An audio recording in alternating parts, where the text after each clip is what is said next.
Quería Javerot, querido Javerín, además de toda la situación de la pandemia y el ida y vuelta, cuánto se cierra en Israel, cuánto se abre, cuánto dejan entrar, cuánto no dejan entrar, es un tema, todos los días va variando por lo complicada de la situación. Pero quisiera tocar dos temas asociados a Europa, al judaísmo europeo, y que tienen una proyección en el judaísmo mundial. El primer tema es la Corte, como la Corte Suprema Europea, apoyó una decisión de un juez belga que había dicho que no se puede hacer shejitá en Bélgica a menos que anestesien al animal, dándole más importancia a los derechos de los animales que al concepto de libertad religiosa. Este es un concepto complicado. Ya hubo en muchas ocasiones intentos de prohibir la shejitá sin esa precondición del anestesiar el animal, lo cual está prohibido para nuestra religión. En nuestras leyes de shejitá requiere que el animal no esté anestesiado. Sabemos que el dolor, la molestia del animal es únicamente de 4 segundos.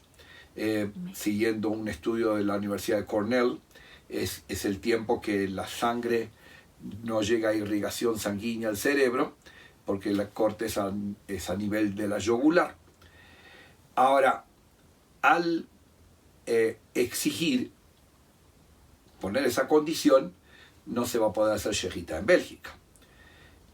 Hasta ahora era únicamente una decisión de un juez, pero ahora pasó a la Corte Suprema Europea, entre comillas, y entonces existe el riesgo de que más países europeos prohíban la shejitá. ¿Qué consecuencias tendría eso? La consecuencia que tendría es que el kosher se va a volver mucho más costoso.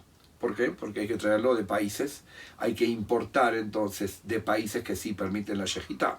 En estos momentos, por ejemplo, Hungría sí lo permite, porque el gobierno de derecha cree que la libertad religiosa va por encima del derecho de los animales. Entonces, una opción, de Hungría. ¿Y qué pasa si esto se dispersa más aún esa regla? Y terminaríamos el judaísmo europeo comprándole a Israel. Israel mismo también tiene que importar la carne, no tiene tanto ganado y trae carne de la Argentina, shejiteada. Pero como sea, esto es un revolcón que puede traer, no podemos medir todavía las consecuencias de esta decisión, en qué medida va a ser imitada por otros países europeos. Interesante que en este punto de la shejitá estamos en común el mundo musulmán con el mundo judío, porque en el sistema musulmán del halal pasa lo mismo, tienen que cumplir las leyes rituales del sacrificio con el animal sin estar anestesiado.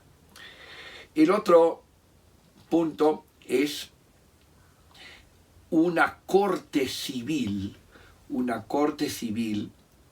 en Europa apoyó la decisión, el pedido de una corte religiosa en Israel. Déjenme explicar. Sabemos que para hacer un divorcio se necesita la participación del marido y de la esposa. Si uno de los dos no funciona, no hay get, no tenemos el get unilateral de uno de los lados. Resulta que una pareja, casada 20 años, viviendo en Europa, resulta que ella quería divorciarse y tenía sus razones, toda argumentación, y el hombre se rehusaba a dar el get. No sabemos las razones, pero totalmente caprichosas, injustificadas. La mujer en Israel va donde el Beit Din y pide que le ayuden.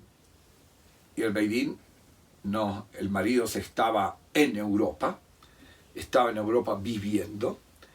¿Y qué pueden hacer? Lo que pueden hacer es que el Tribunal Religioso de Israel se comunica con los tribunales en Europa y le piden que le colaboren. Y el Tribunal de Europa colaboró. Y es interesante cómo un tribunal civil le colabora a un tribunal religioso. ¿Y cómo le puede colaborar? Citaron al marido y le dijeron, mire, si usted se rehúsa a firmar el get porque está claramente tan separados y no hay ninguna argumentación, tendrá que pagar una multa de 500 euros por día cada día que usted no firma el get ante un Beit Din en Europa. 500 euros al día, hizo el milagrito y el señor firmó después de 2 días. Es decir, que acá hubo una colaboración de un tribunal civil a un pedido de un tribunal religioso de Israel. Eso es un precedente muy interesante, porque eso puede ayudarnos a resolver muchas situaciones de las mujeres agunot, cuyos maridos no quieren firmar el get. Si el tribunal civil colabora, entonces con el tipo de multa o tomar algún tipo de sanción, eso puede llegar a ser una solución para las decenas de mujeres que quedaron sin un get. Deseándoles a todos Shabbat Shalom Umevorach.